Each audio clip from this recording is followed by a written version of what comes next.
My name is Sherry. It's almost been 5 years since I married my husband Adolf. We both work, and while we're generally busy, we lead fulfilling lives.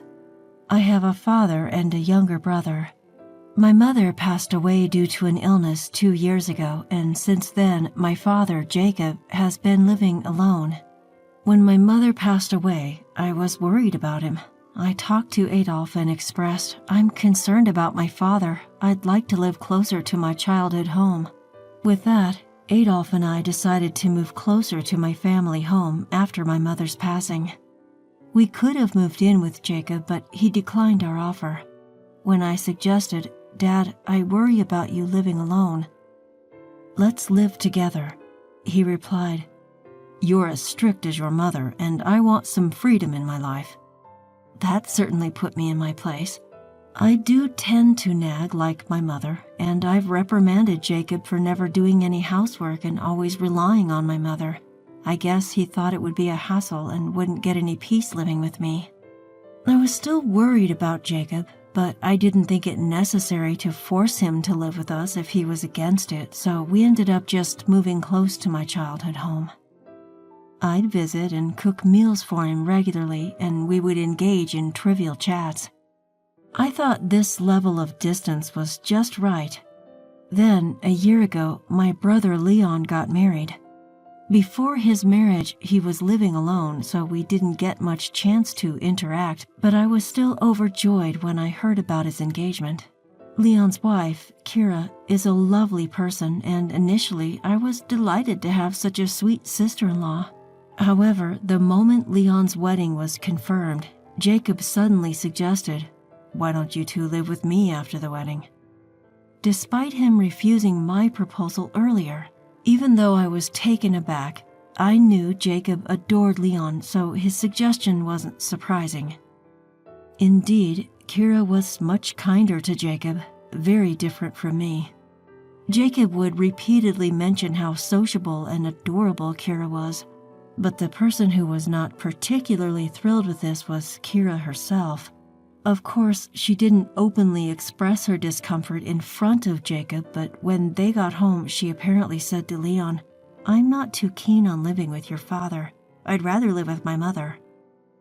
Leon wasn't too thrilled about living together either, given that they had just gotten married, so the idea of them moving in with Jacob was eventually dismissed.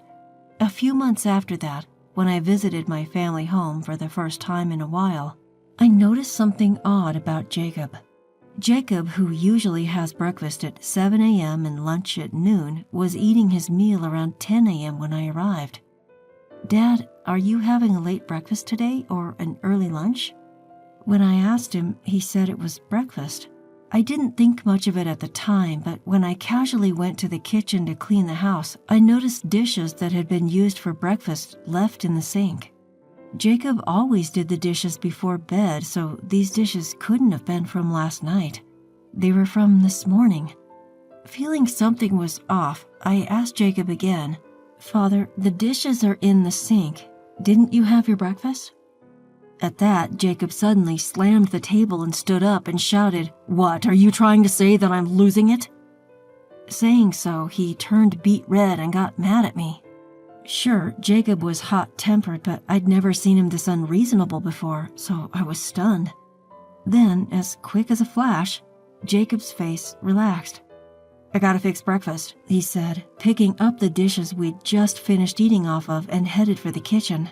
I thought it was definitely strange, so I suggested Jacob go to the hospital. However, he stubbornly refused. What's more, he begged me, tears welling up in his eyes. "Don't tell Leon and the others, please," he pleaded. I suppose Jacob felt something was off about himself.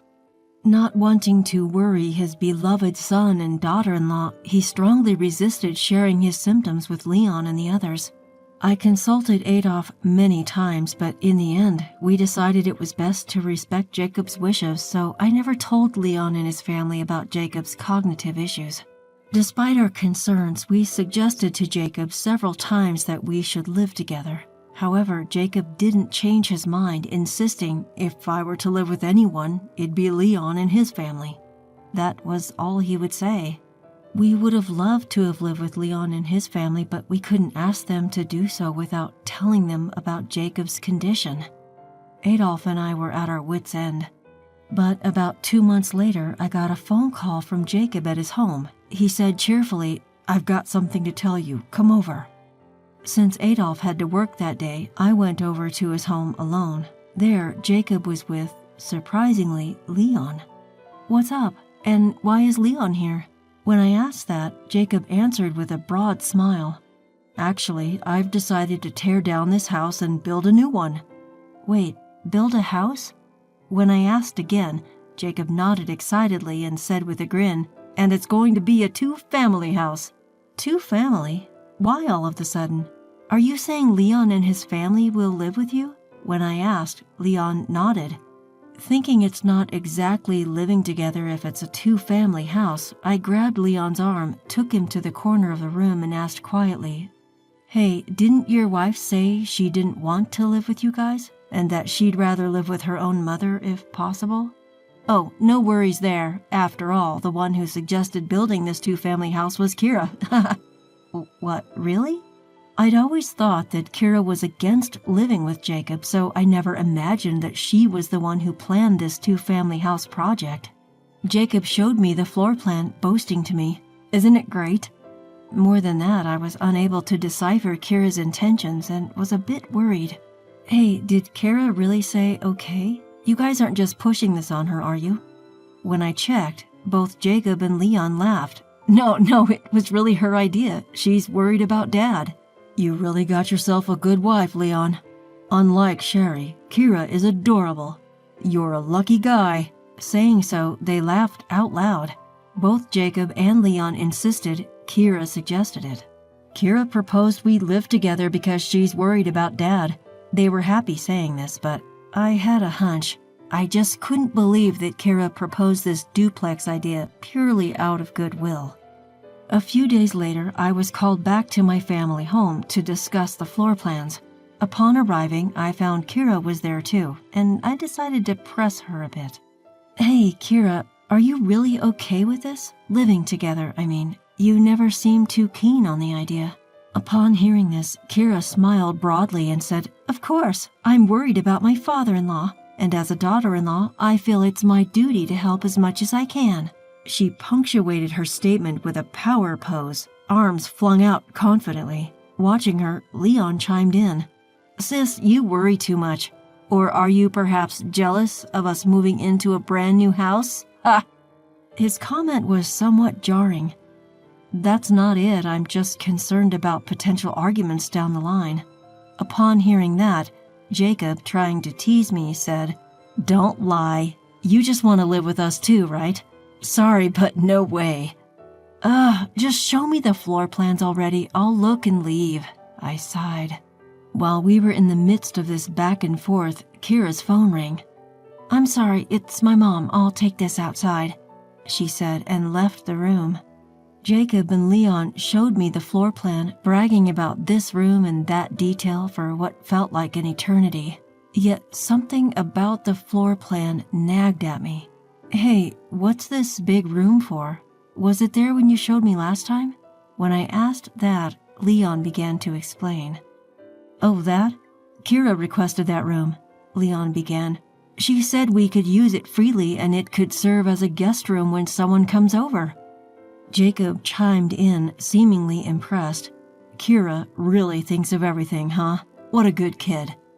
But something about that room didn't sit right with me. It was about twice as big as any other room. A guest room, isn't it a bit too large? It's the biggest room in the whole plan. At my question, Leon and Jacob gave troubled looks. Well, Kira really insisted on this room. "If Kira wants it that way, then it's fine. You shouldn't interfere," they concluded. Feeling rather annoyed at this point, I decided to head home. "I'm leaving," I announced and stepped out of the room.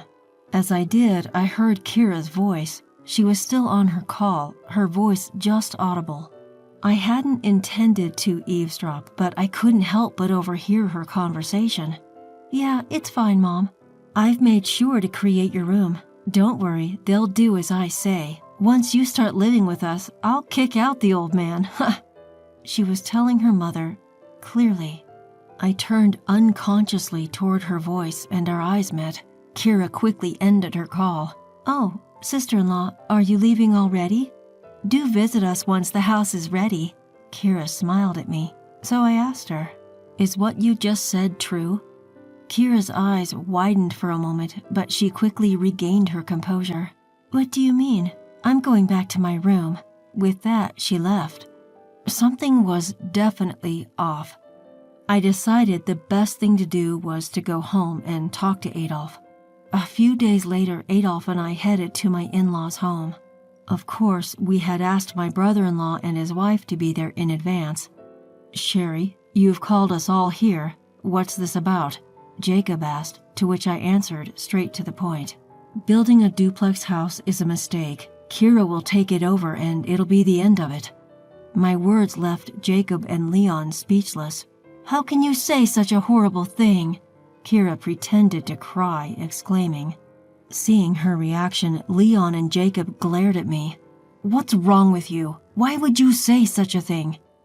"You just don't want us to live together, do you? Just leave," they yelled back at me. "Just listen to me, Leon and Dad, you are being deceived." Despite my serious plea, both Jacob and Leon refused to listen. "You're the worst." "We've been wrong about you," they shot back. At that moment, something snapped inside me. I slapped the table and spoke clearly to Leon and Jacob. "Do you know that woman planned to bring in her mother after the duplex is built and kick Dad out, and you still want to build it?" With that, Kira shuddered. Leon and Jacob, taken aback by the truth, muttered, "No, it can't be true. Kira, you were worried about me and wanted to live together." They started mumbling. Kira, sensing trouble, quickly replied, "Of course, it's all for you, Father. My mom has nothing to do with it."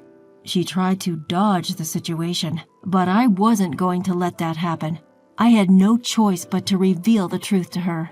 "Okay, Kira, if you insist, but if you really want to build, buy the land of this house from me first." "What?" Kira was puzzled. "You see, the land where this family home is built was originally my mother's, and I got it in exchange for helping Leon, who was in a financial crisis at the time. I'm not going to let you use this land for your selfish purposes. If you really want to do it, I'll sell it to you at double the price. If you're really worried about Jacob and want to live together, you can afford that much, right?" With that, Kira fell silent. Jacob shouted, "Then I'll pay. Isn't that enough?" That's when Adolf, who had been silent all this time, finally spoke. "Dad, Leon, I hate to say this, but even if Sherry is hated by both of you, she's trying to protect you. If things go Kira's way and her mom moves in and Dad gets kicked out, Leon, can you take responsibility?" Adolf's calm and steady statement was strikingly credible, and both Jacob and Leon were stunned into silence. Seeing this, Kira, unable to stand it any longer, started to make a fuss. "Leon, you don't believe them, do you?" She started arguing. Kira directly addressed me. "Stop making absurd accusations. I'm not planning on letting my mom live here." So I asked Leon, "Leon, can I borrow your mobile phone? I've got this." "Huh?" "Just trust me. I'll call Kira's mom and see what's going on." Upon hearing that, Kira turned pale and yelled, "No, stop!" "Is there something you're worried about?" When I asked her, Kira glared at me and said, "Enough! There's no way I'd live with a bothersome father-in-law like you. I only thought of living together because you offered to pay for a nice duplex for Mom and me. Sorry for that." With that, she stormed out of the house. Leon hurriedly chased after her, leaving a stunned Jacob behind. Later, he said, "I guess I'm being punished for bad-mouthing you, my own daughter." Jacob, who made the comment with a smile, looked somewhat lonely. In the end, Leon followed Kira. Now he's renting a spacious condo and living with Kira and her mother. It seems Kira and her mother hold all the power. It's pitiful, especially considering he's my own brother. On the other hand, Jacob came to apologize to me. I'm sorry for all the selfish things I said. I owe you, Sherry. I then shared with Jacob what Adolf and I had been considering. Dad, why don't you live with us? We're thinking of buying our own home. At that, Jacob nodded with an apologetic look. Since then, he's been cooperative whenever I suggest going to the hospital. Although he was diagnosed with dementia, he takes his medicine without complaint. This has slowed the progression, and we're managing to live together. Jacob has been saying thank you to me more often since then. I think he feels guilty about refusing to live with me in the past, but to me, it doesn't matter anymore. He's my father, we're blood, and he means a lot to me. Adolf has also been supportive of Jacob, and I'm nothing but grateful. From now on, I plan to cherish each day in hopes of spending as much time as possible with Jacob